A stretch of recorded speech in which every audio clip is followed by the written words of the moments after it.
Selamun aleyküm.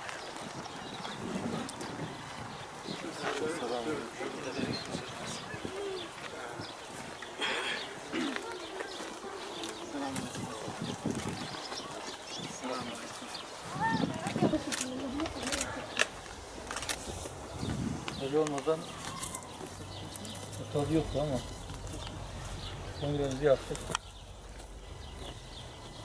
Bir rafa borcumuz var. Geçerken eve gitmeden önce bir kardeşimizi ziyaret edelim.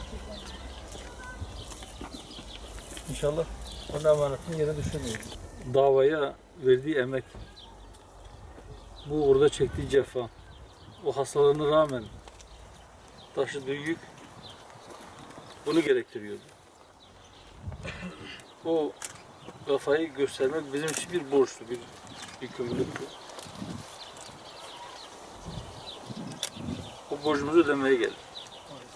O sorumluluğumuzu yerine getirmeye geldik. Tekrar Rabbim rahmet eylesin. Yaptığı hizmetleri kendi rızası için kabul etsin inşallah. Ben öyle inanıyorum ki onu tanıyan insanlar hala ona dua ediyorlar.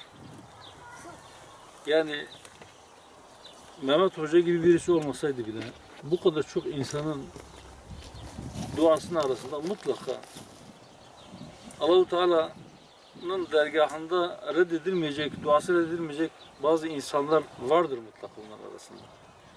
Öyle temenni ediyorum, öyle ümit ediyorum, öyle inanıyorum.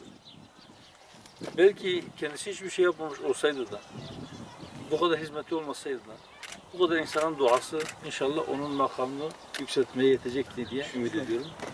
Kaldı ki Mehmet Hocam gerçekten o kısa hayatına çok hizmet sığdırdı, çok şey sığdırdı. Tekrar diyorum ki o yaptıklarını Allah-u Teala kendi rızası için kabul etsin. Fakat yine de bütün yaptıklarına rağmen, bütün o dualara rağmen ona da bize de amellerimiz de değil, kendi rahmetiyle muamelede bulunsun inşallah.